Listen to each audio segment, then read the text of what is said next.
오늘 하나님께서 우리에게 겸손하라고 하십니다. 겸손하라고 저에게 여러분에게 주시는 말씀입니다. 겸손을 강조하기 위해서 겸손을 3번이나 넣었습니다. 우리 옛날 속담에도 벼는 익을수록 고개를 숙인다. 또 반어적으로 빈 수레가 요란하다. 수레에 뭐가 가득 찼으면 조용한데 빈 수레는 요란합니다. 또 모난 돌이 정 맞는다. 는 말도 있습니다. 겸손해야 된다는 말, 반어적으로 표현한 것인데 옛날에 한번 말씀드렸지만은 성 어거스틴 AD 3세기, 4세기, 5세기에 되겠네요. 354년에 태어나서 430년 한달에 갔습니다. 이분은 참으로 위대한 신학자, 바울 이후로 참 탁월한 신학자시고 존경받는 그런 분인데 어떤 제자가 물었어요. 선생님, 우리 크리스찬들의 신앙생활에서 제일 중요한 덕목이 무엇입니까? 그랬더니 겸손이다 그랬어요. 겸손. 그럼 두 번째는 뭡니까? 그랬더니 두 번째도 겸손이다 그랬어요. 그럼 세 번째는 뭡니까? 세 번째도 겸손이다 그랬어요.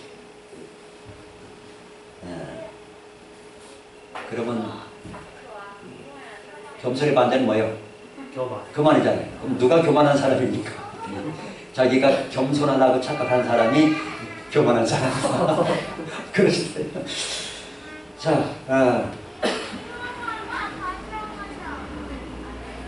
오늘 성경 본문 3절에서 5절까지 같이 한번 읽어보세요. 3절에서 5절까지 시작. 아무 일이든지 다툼이나 허영으로 하지 말고 오직 겸손한 마음으로 각각 자기보다 남을 낮게 여기고 각각 자기 일을 돌볼 뿐더러 또한 각각 다른 사람들의 일을 돌보아 나의 기쁨을 충만하게 하라. 너희 안에 이 마음을 품으라. 곧 그리스도 예수의 마음이니.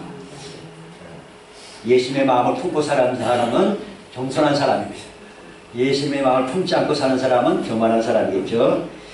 자, 예수님의 마음을 품지 않으면 어떤 일이 일어나면 다툼이나 허영으로 다투는 일이 생긴단 말이에요. 여러분 삶 가운데 누군가 뭔가 다툼이 일어난다. 그러면 벌써 내 마음속에 겸손이 사라졌다는 얘기예요. 뭔가 내 마음속에 교만이 싹트고 있기 때문에 누군가 다투는 거예요. 다툼과 또 허영, 헛된 영광이죠. 헛된 영광을 위해서 서로 싸우고 다투고 자기 이익, 자기 영광, 그것 때문에 서로 다투고 싸우고 그렇게 하는 것이죠. 그래서 오늘 주님께서는 우리가 다툼이나 어떤 일을 하든지 다툼이나 허영으로 하지 말라고 말씀합니다. 다툼이나 허영으로 하지 말고 오직 겸손한 마음으로 예수님의 마음으로 각각 자기보다 남을 낮게 여기고요. 하면 낮게 여기고 낮추고 보는 거예요. 사람을 낮춰 보지 말고 더 높이 보라 말이죠. 나보다 남을 더 높이 보라, 더 낮게 여기라. 이해가셨죠? 사람을 낮춰보면 안 됩니다. 저 사람은 나보다 못 배웠으니까, 저 사람 나보다 가난하니까 그렇게 사람을 낮춰보면 절대 안 된다. 무시하거나 멸시하거나 하나님 엄청난 큰 죄입니다. 남을 무시하고 멸시하고 낮춰보는 건 큰 죄입니다. 하나님 앞에 절대 그러면 안 됩니다. 그래서 하나님께서는 베드로전서 5장 5절에서도 하나님은 교만한 자를 대적하시고 겸손한 자들에게는 은혜를 주신다 이렇게 말씀했습니다. 평생에 저도 그렇고 여러분도 그렇고 첫째도 겸손, 둘째도 겸손, 셋째도 겸손한 삶을 겸손한 마음, 겸손한 태도, 겸손한 행동 그렇게 살아가시기를 예수님의 이름으로 축복합니다. 아멘. 겸손한 자들에게 하나님이 은혜를 주신다. 은혜를 주신다. 겸손이라는 단어가 헬라어로 좀 상당히 길어요. 타페이노 프로시네 엄청 긴다는데 두 단어를 합쳐서 그러는데 이 타페이노스라는 단어는 낮은 그런 뜻이고 그 다음에 프렌이라는 단어는 마음이에요. 그러니까 겸손한 단어는 다시 말하면 쉽게 말하면 마음이 낮은 상태, 그것을 겸손이라고 합니다. 겸손. 그래서 성경에서 제일 이 겸손과 교만에 대해서 제일 유명한 성경 구절이 잠언 18장 10절이죠. 잠언 18장 12절 사람의 마음의 교만은 뭐의 선동이요? 패망의 선동이요. 사람의 마음의 교만은 패망의 선동이요. 겸손은 뭐의 앞잡이다? 길잡이다? 존귀의 길잡이니라. 옛날 성경은 존귀 앞잡이니라 하는데 지금 성경은 존귀 길잡이니라 이렇게 표현했어요. 다시 한번 잠언 18장 12절 사람의 마음의 교만은 패망의 선동이요. 겸손은 존귀의 길잡이니라. 길잡이니라. 그래서 여러분 겸손하면 존귀한 삶 살고 하나님 앞에 은혜를 받게 되고 사람들로부터 존귀하게 됩니다. 교만하게 되면 패망하게 된다. 성경에 교만해서 패망한 사람들이 참 많이 나오는데 교만의 시초는 누굴까요? 교만의 시초. 교만의 시초는 마귀 사탄입니다. 원래 이 마귀 사탄은 하나님이 기가 막히게 아름답게 영화롭게 지혜롭게 창조했어요. 너무 지혜가 뛰어나고 너무 아름다우니까 자기가 그냥 거기에 도취돼가지고 하나님께 반역을 일으켰죠. 그래서 결국은 천국에서 쫓겨난 존재가 이 마귀 사탄이고 결국은 이 마귀 사탄은 저 불못에 가장 깊은 곳에 떨어져서 영원토록 고통받게 될 존재가 이 마귀 사탄입니다. 교만이. 그래서 하나님께 제일 싫어하는 죄가 바로 교만입니다. 교만을 제일 싫어하십니다. 교만한 거. 하나님 교만한 걸 대적하신다 했잖아요. 하나님 교만한 걸 대적하신다. 겸손한 자에게는 은혜 주시고 또 바로왕 이집트의 바로왕 하나님께서 모세를 보내가지고 내 백성을 내보내라 하고 막 10번이나 계속 얘기해도 계속 거역하고 하나님 앞에 교만하게 군다가 결국 어떻게 됐습니까? 자기 자식 죽고 자기도 결국은 그 군대를 이끌고 홍해바다가 쫓아갔다가 홍해바다에 다 수장돼버리고 다 죽어버렸잖아요. 교만하다 그랬어요. 교만하다. 하나님 앞에. 느부갓네살람은 어떻게 됐어요? 느부갓네살람은 자기가 그 당시 지중해 연안 하여튼 다 정복해가지고 황제가 됐잖아요. 그 바벨론 황제가 됐는데 어느 날 황궁 위를 성벽을 거닐면서 이야 이거는 다 내가 잘나서 이게 내가 다 정복하고 다 내 밑에 있다. 이야 내가 최고다 막 그렇게 속으로 말도 안 하고 속으로 그렇게 했는데 하나님이 딱 보고 느부갓네살을 완전히 쳐가지고 완전히 짐승처럼 만들었어요. 짐승처럼 쫓겨나버렸어요. 그리고 어떻게 됐습니까? 그냥 짐승처럼 그냥 풀을 뜯어먹고 새벽이 세를 맞고 거처도 없고 그렇게 황제가 어느 날 그렇게 완전히 낮춰버렸어요.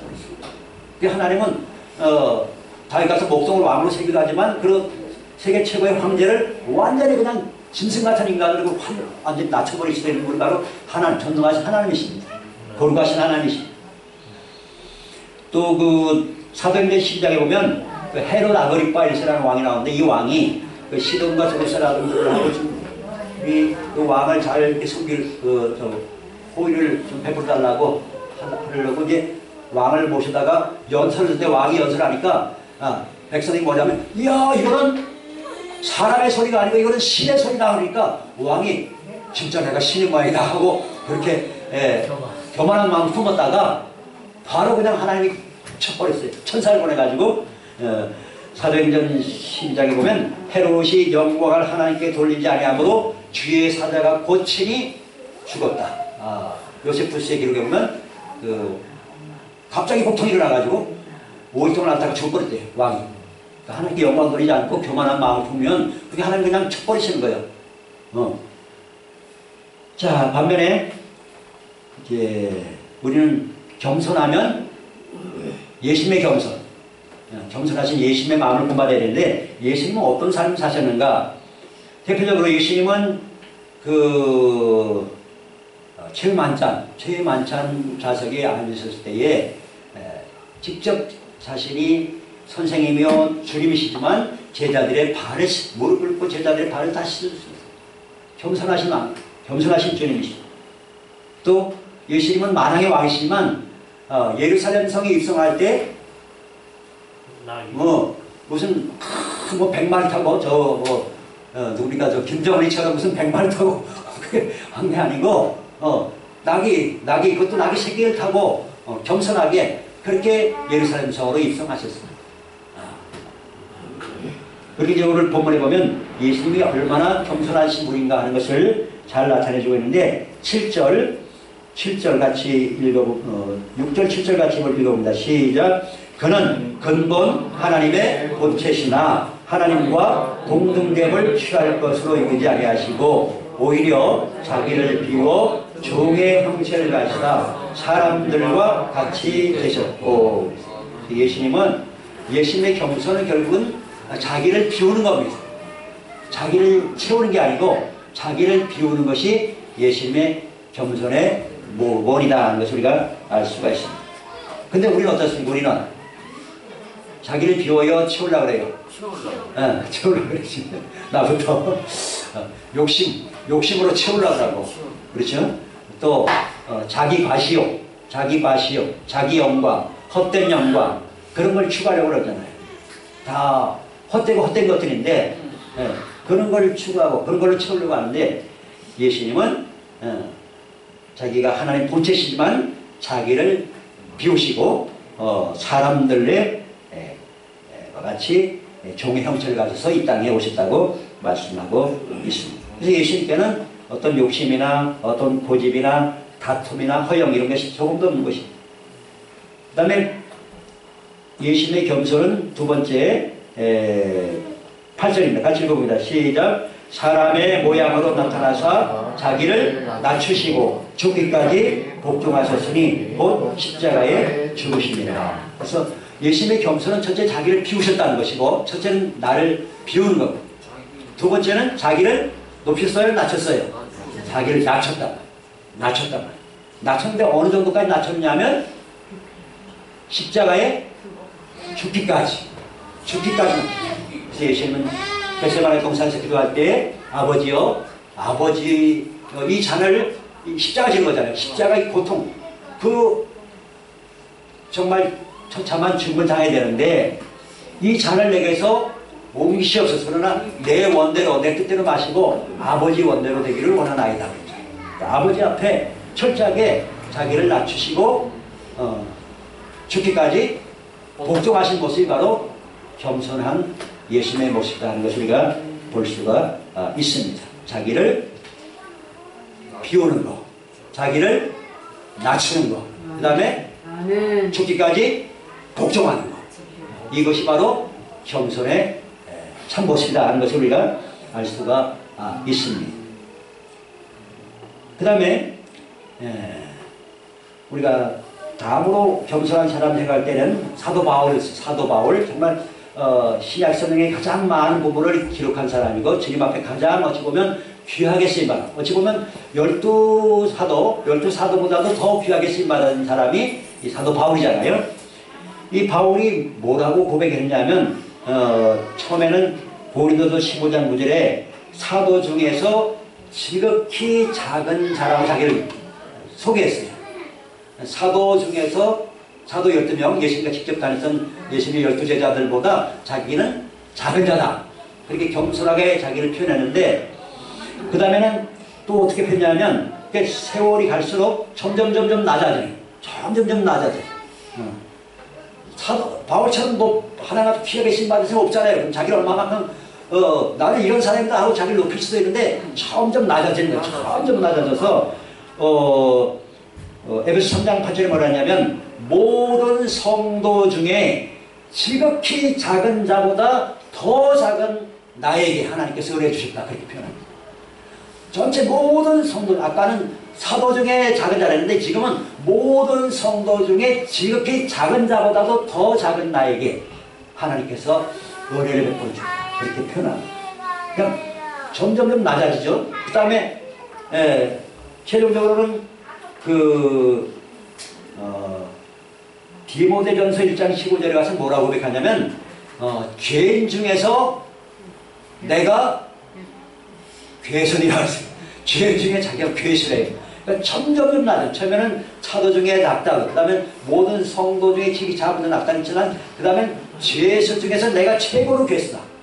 그렇게 자신을 점점 낮춰서 제일 밑으로 낮추는 것을 우리가 볼 수가 있습니다. 이것이 진정한 겸손한 자의 모습이다 하는 것을 우리가 알 수가 있습니다.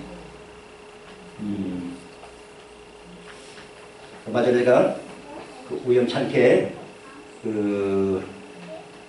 모잠비크 태생인가요? 하여튼 슈프레자 시톨이라는 흑인 목사님 말씀 듣게 됐는데, 이분이 워낙 예수님을 직접 가서 처음에서 만나기도 하고 또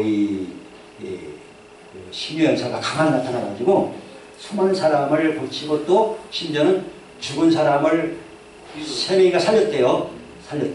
실제로. 이게 2015년 얘기예요. 2015년도 7년 전 얘기인데, 이분이 천국에 갔는데 주님을 만났어요. 주님 만났는데 주님께서 큰 잔치하는 준비하는 걸 보여주셨대요. 근데 보니까 거의 준비가 다 끝났어.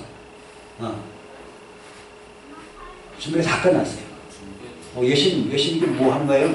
내 신부들을 내가 불러서 여기서 잔치하는 준비를 거의 다 끝냈다. 주님께서 그렇게 말씀하셨어요.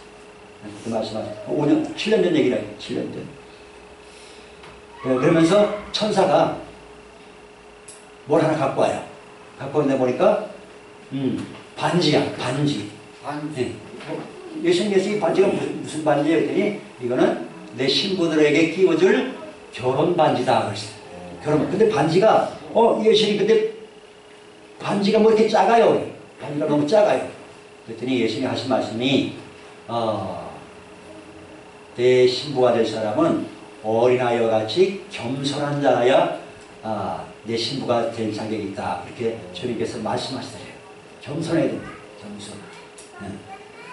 그 다음에 또 천국의 성문을 이렇게 보시는데 성문이 너무 작아서 잘 못 들어가요. 아니 예수님의 성문이 왜 이렇게 작아요? 그랬더만 자신을 숙여야 들어가시다. 겸손한 자라 들어가시다. 그렇게 말씀하시면서 계속해서 예수님이 겸손을 강조하십니다. 겸손. 아주 너무 작았어요. 그 다음에 또 하나는 예수님이 그를 데리고 어떤 도시로, 세계에서 제일 번화한 도시로 데리고 와서 어떤 장면을 보시는데 사람들이 이렇게 걸어가는데 사람들이 전부 다 거기가 다 이 머리에 나무가 하나씩 자라요. 나무가.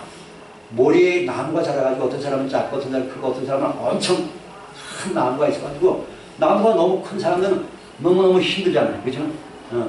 이게 예수님께서 저게 무슨 장면이에요? 그랬더니 예수님 하신 말씀이 저게 아담과 하와 시대 이래로 이 선악과의 씨가 사람들 속에 들어가가지고 그 씨가 자라가가지고 저렇게 나무가 돼가지고 나무가 돼서 눈에 보이지 않지만 나무가 돼서 자라서 저렇게 된 거다. 그러면서 저 나무가 크면 클수록 절망감이 생기고 너무너무 힘들으니까 절망감이 생기고 자살 충동이 생기고 우울증이 생기고 괴롭고 삶을 포기하고 그런 상태가 됩니다. 네. 그러면 저 나무를 없애려면 어떻게 하느냐? 나무를 없애는 방법은 겸손한 마음을 품으면 된다. 겸손한 마음을 품으면 저 나무가 사라진다. 겸손한. 할렐루야. 그러니까 여러분 아주 매일매일 예수님의 겸손한 마음을 품고 그렇게 살아가시면 여러분 마음이 기쁘고 즐겁고 하나님의 은혜가 넘치고 그런 삶을 살아가게 될 줄로 믿습니다. 아멘. 그렇습니다. 자, 그러면 결론적으로 겸손이란 무엇일까? 주님께서 제가 깨닫게 해주신 것은 뭐냐면 겸손이란 진정한 겸손이란 뭘까? 아까 예수님의 겸손, 자기를 비우시고 자기를 낮추시고 죽기까지 복종하신 것, 예수님의 겸손의 표본이다 하는 것을 우리가 말씀드리는데 주님께서 또 저한테 깨닫게 해주신 것은 뭐냐면 진정한 겸손이란 뭐냐면 내 삶의 근거와 목적이 어딨냐. 내 삶의 근거, 다시 말하면 내 삶의 원동력이죠. 내 삶의 시작과 끝이 어디냐. 여기에 따라서 겸손한 사람인가 아닌가를 알 수가 있다고 깨닫게 해주셨어요. 다시 말하면 내 삶의 근거가 예수님이라면, 내 삶의 목표가 예수님이라면 이 사람은 겸손한 사람이에요. 반면에 예수님과 상관없는 삶, 내 삶의 근거, 내 삶의 원동력이 예수님이 아니고 그냥 내 힘과 내 능력으로 살아가고 기도도 안 하고 또 삶의 목적도 예수님을 위해서 사는 것이 아니고 자기 이름 영광을 위해서 세상 영광을 위해서 헛된 영광을 위해서 살아가면 이 사람은 겸손한 사람이 아니라는 거죠. 그러니까 너희의 삶의 근거와 목표가 어디 있느냐, 주님께서 그렇게 말씀하세요. 이것이 삶의 근거와 목표가 예수님께 있는 사람이 겸손한 사람, 이것이 겸손의 본질이다. 저에게 깨닫게 해주셨어요. 깨닫게. 이 겸손이라는 주제를 가지고 이렇게 기도하면서 묵상하면서 그렇게 하는데 내 속에서 이렇게 진정한 겸손이 뭘까요? 예수님, 진정한 겸손이란 삶의 근거와 목표가 예수님께 있는 사람이다. 시작과 종착지가 예수님께 있는 사람이다. 그런 사람이 겸손한 사람이다. 예수님을 떠나서 우리가 아무것도 할 수 없습니다. 아멘. 예수님 떠나서 아무것도 할 수 없어요. 아니 예수님 떠나서 뭐 큰일 하는 거 많은데 그거는 하나님께 전혀 인정을 못 받는 겁니다. 아무리 세속적으로 위대한 일을 한다 하더라도 예수님을 떠나서 만든 성취는 하나님께 전혀 인정을 받지 못합니다. 믿으시면 아멘? 네, 그렇습니다. 예수님 외에는 다른 길이 없습니다. 예수님이 길이요 진리요 생명이십니다. 예수님 외에는 다른 어느 누구 다른 어떤 수단을 통해서 하나님 아버지께 갈 수가 없습니다. 예수님이 우리의 유일한 구세주시오 우리의 주님이시기 때문에 그렇습니다. 그래서 우리는 정말 주님의 은혜가 아니면 예수님이 우리 주시는 힘과 능력이 아니면 하나님이 기뻐하시는 일을 할 수가 없습니다. 하나님이 기뻐하시는 모든 일은 주님이 주시는 은혜로 하시는 것이고 주님이 주시는 힘으로 지혜로 능력으로 우리가 하나님을 기쁘시게 하시는 것이지 내 힘과 내 능력 내 머리로는 하나님을 기쁘시게 할 수 없습니다. 예수를 떠나서는 다툼과 허영만 일어나고 싸움만 일어납니다. 분쟁만 일어나고 시기 질투만 일어나고 헛된 영광만 추구하고 그렇습니다. 하나님의 영광을 구하지 않습니다. 예수님으로 시작해야 또 예수님께 목적을 둬야 서로 싸우지 않고 다투지 않고 정말 나를 비우고 나를 낮추고 하나님의 영광만을 위해서 하나님을 기쁘시게 하는데 삶의 목적을 두고 살아갈 수가 있는 것입니다. 그리고 또 뭔가를 만약에 성취했다 하더라도 이것은 내 공부가 아닙니다. 나는 아무것도 아닙니다. 여러분 다니엘 기도의 간증자로 나오지만 저 사람들 성취한 거 다 뭐라고 합니까? 나는 아무것도 아닙니다. 다 하나님의 은혜였습니다. 다 주님의 은혜입니다. 다 주님께서 하셨습니다. 그렇게 고백하잖아요. 이게 정상적인 겸손한 사람의 자세다, 태도다 하는 것입니다. 내 것도 없고 내가 한 것도 없고 다 주님께서 주신 것이고 주님의 은혜로 된 것이고 또 뭔가를 내가 성취했다면 내가 아니고 주님께서 한 것이고 그렇게 하나님께 영광을 노리는 사람, 자기 영광을 위해서 하는 것이 아니고 하나님 영광을 위해서 살아온 사람, 그런 사람이 진정한 겸손한 사람이다 하는 것입니다. 어쨌든지 저나 여러분이나 겸손하시지만 더욱 겸손하셔서 주님 나라 잔치에, 혼인 잔치에 넉넉히 들어갈 수 있는 어린아이와 같은 겸손한 태도, 예수님의 마음을 품고서 자기를 비우시고 낮추시고 죽기까지 복종하신 예수님의 마음을 품고 그렇게 하루하루 기쁘게 은혜 속에서 살아갈 수 있기를 예수님의 이름으로 부탁하고 축복합니다. 아멘. 기도하겠습니다. 하나님 아버지 감사합니다. 예수님 감사합니다. 진리의 성령님 우리를 깨우쳐 주시고 은혜와 진리 가운데 인도하심을 감사합니다. 아버지여 사람의 마음의 교만은 멸망의 선동이요 겸손은 존귀의 길잡이라 말씀하셨습니다. 예수님께서는 근본 하나님의 본체시지만 하나님과 동등됨을 취할 것을 여기지 않고 오히려 자기를 비워 종의 형체를 가시사 사람들과 같이 되셨고 사람의 모양으로 나타나사 자기를 낮추시고 죽기까지 복종하셨으니 곧 십자가에 죽으심이라 말씀했습니다. 겸손하고 온유하신 예수님, 예수님의 마음을 날마다 마음속에 품고 우리 평생 겸손하게 살게 도와 주시옵소서. 겸손하신 예수님을 나타내는 삶을 살게 도와 주시옵소서. 우리 자신을 살지 않게 하시고 우리 자신의 힘으로 살지 않게 하시고 하나님의 은혜로 예수님의 힘과 능력과 지혜로 주의 말씀으로 의지해서 우리 자신의 영광을 추구하지 않게 하고 헛된 영광을 위해서 서로 다투거나 허영을 추구하지 않게 하시고 하나님께 영광 돌리는 삶으로 이끌어 주시옵소서. 예수님의 거룩하신 이름으로 간절히 기도하옵나이다. 아멘. 찬양드립니다. 낮엔 해처럼 밤엔 달처럼.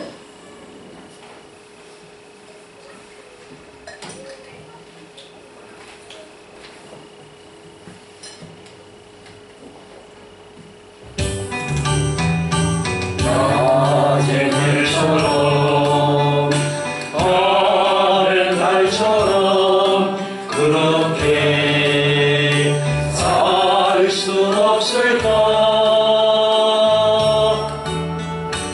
욕심도 없이 모든 세상 비추어 온전히 남을 위해 살듯이 너의 인생에 꿈이 있다면 이 땅에 빛과 소금 되어 거룩한 영혼 지친 영혼을 주님께 인도하고픈데 나의 욕심이 나의 못난 자가 언제나 커다란 짐되어 나를 짓물러 마음을 공복해 하니 예수여 나를 도와주소서.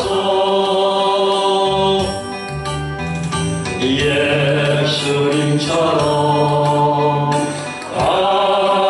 바울처럼 그렇게 살 수 없을까. 나를 위하여 당신들의 온몸을 온전히 버리셨던 것처럼 주의 사랑은 베푸는 사랑 값없이 얻어주는 사랑 그러나 나는 주를 먹거나 받는 것 더욱 좋아하니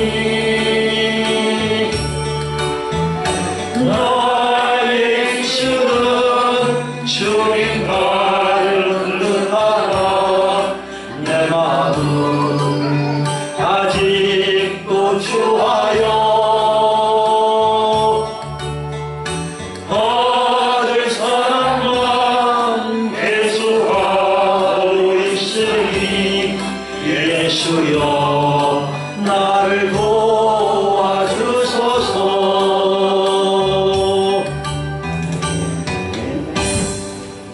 오늘 말씀 마음에 새기면서 기도하겠습니다. 예수님의 겸손을 본받기 원합니다. 예수님의 마음을 품기 원합니다. 예수님이 자기를 비우시고 자기를 낮추시고 십자가에 죽기까지 복종하신 그 마음을 저도 배우고 싶습니다.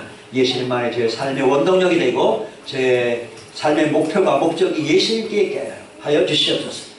내 영광이 아니고 헛된 영광 때문에 내 이익이나 영광 때문에 서로 다투고 싸우고 하지 않게 하시고 오직 살아도 주를 위해 살고 죽어도 주를 위해 살고 하나님의 영광에 살 수 있는 남은 생애가 되시도록 도와주시옵소서. 기도하시고 참 어저께 큰 사고가 있었는데요. 우리 청소년 세대들이 이 타락한 문화, 귀신 문화, 헬로윈데 이거 귀신 문화 아니에요? 귀신 장난치는 거. 귀신 문화에, 타락한 문화에 빠지지 않도록 여러분 자녀 중에 서울에 가 있는 자녀들도 있고 서울에 보낼 자녀도 있는데 정말 이런 타락한 문화가 서울에 너무 많이 퍼져 있기 때문에 물들지 않도록, 세속에 물들지 않도록 타락한 문화에 내 자녀들을 지켜달라. 하나님을 경외하고 하나님의 겸손한 삶을 살 수 있게 해달라고 그렇게 기도하시기 바랍니다. 주여 일청하게 합시다. 주여 할렐루야 할렐루야. 거룩하시고 자비로우신 하나님 우리 아버지 불쌍히 해주시옵소서. 용서해 주시옵소서. 아버지 교만한 나를 용서해 주시옵소서. 아버지 죄 중에 개수 같은 나를 용서해 주시옵소서.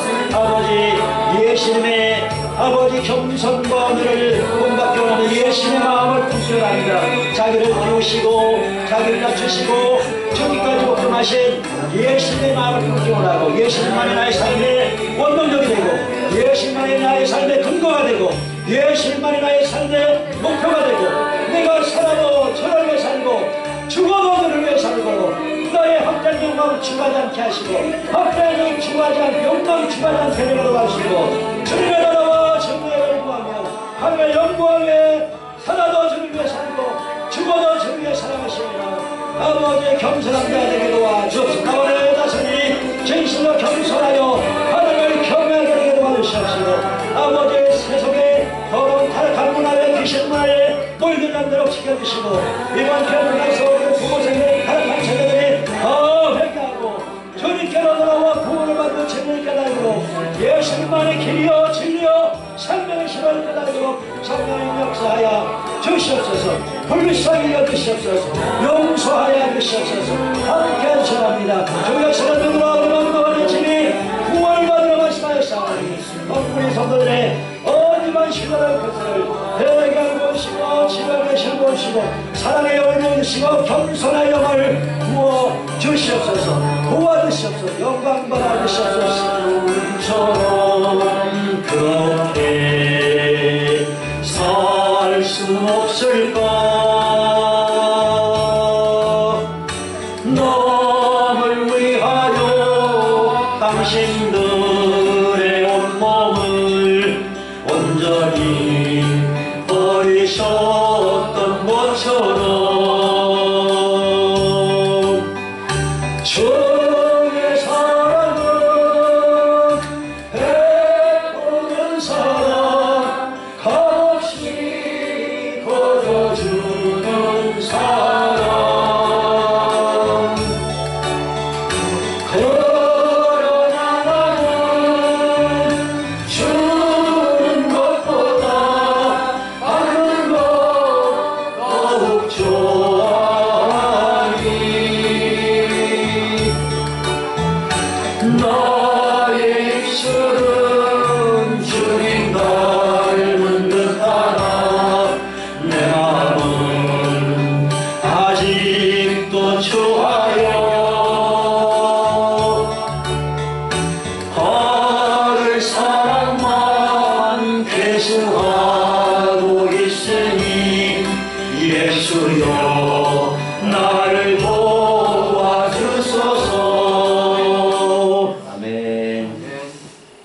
이제는 이 땅에 오셔서 자기를 비우시고 자기를 낮추시고 십자가에 죽기까지 복종하시어서 이같이 우리의 큰 구원의 은혜를 천국의 영광을 약속하신 우리 구주 예수의 놀라신 은혜와 죄인들이 고원실같이 살던 하나님을 대적하고 우상과 귀신을 섬기던 우리들을 오래 참아 주 용서해 주시고 불러서 하나님의 거듭난 자녀로 삼아주시고 천국의 상속자로 삼아주신 아버지 하나님의 그 크신 사랑하심과 우리 가운데 임하셔서 세속에 물들지 않고 오직 예수님의